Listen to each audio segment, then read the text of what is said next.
नहीं नहीं,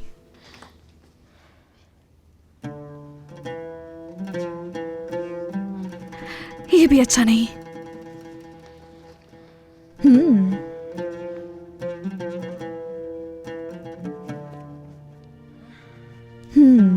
ये ठीक है, अच्छा लग रहा है।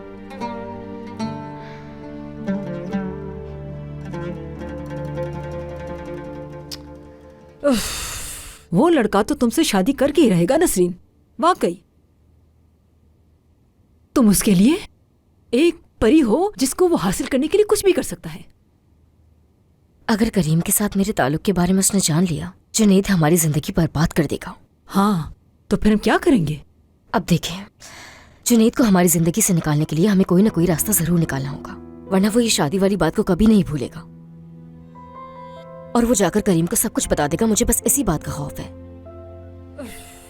मुझे अब किचन जाना होगा। उस लड़के ने वाकई हमारे लिए बहुत बड़ा मसला पैदा कर दिया है।